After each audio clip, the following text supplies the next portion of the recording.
Hi friends, welcome back to Forest Times. Today recipe mutton kofta gravy. வீடியோக்குள்ள போறதுக்கு முன்னாடி இதுவரைக்கும் எங்க சேனலை சப்ஸ்கிரைப் பண்ணலைனா சப்ஸ்கிரைப் பண்ணுங்க. பக்கத்துல உள்ள பெல் ஐகானை கிளிக் பண்ணுங்க. Thank you.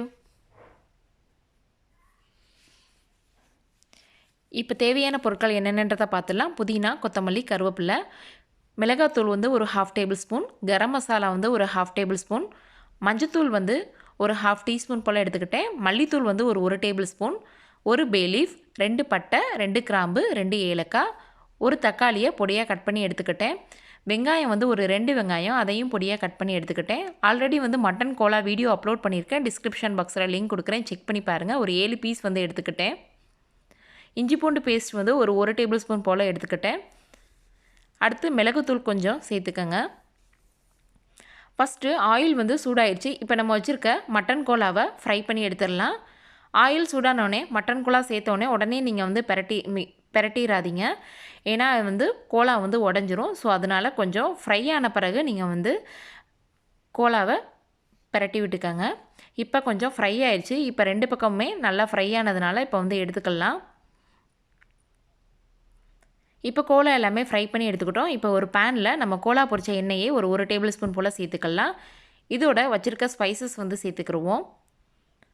இதோட கொஞ்சம் கருவேப்பிலை, இதோட இப்போ நம்ம கட் பண்ணி வச்சுருக்க வெங்காயத்தையும் சேர்த்து ஒரு 1 நிமிஷம் போல் இதை வந்து நல்லா மிக்ஸ் பண்ணி விட்டுக்கலாம்.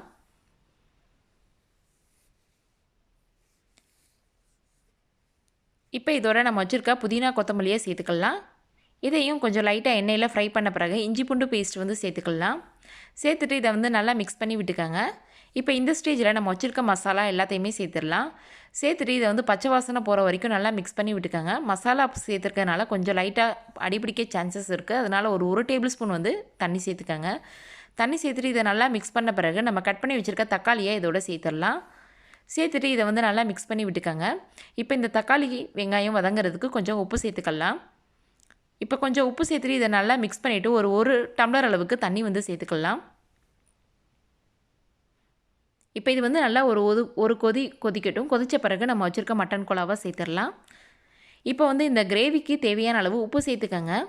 ஆல்ரெடி வந்து நம்ம கோலாவுக்கு உப்பு சேர்த்தாச்சு. ஸோ அதனால் அந்த கிரேவிக்கு தகுந்த மாதிரி உப்பு சேர்த்துட்டு இப்போ நம்ம வச்சுருக்க கோலாவை இதோட சேர்த்துடலாம். சேர்த்துட்டு இதை ஒரு 5 நிமிஷம் போல் மூடி வச்சுருவோம். இப்போ நான் கொஞ்சம் தேங்காய் பால் வந்து இதோட சேர்த்துக்கிட்டேன். உங்களுக்கு தேங்காய் பால் வேண்டாம்னா ஸ்கிப் பண்ணிடுங்க. இப்போ இதோட கொஞ்சம் கொத்தமல்லி எல்லாம் சேர்த்துட்டு அடுப்பை ஆஃப் பண்ணிடலாம். ஆஃப் பண்ண பிறகு கொஞ்சம் மிளகுத்தூள் வந்து க்ரஷ் பண்ணிடலாம். இது வந்து ஆப்ஷனல் தான். மிளகுத்தூள் வந்து வேணும்னா யூஸ் பண்ணிக்கோங்க, இல்லாட்டா ஸ்கிப் பண்ணிடுங்க.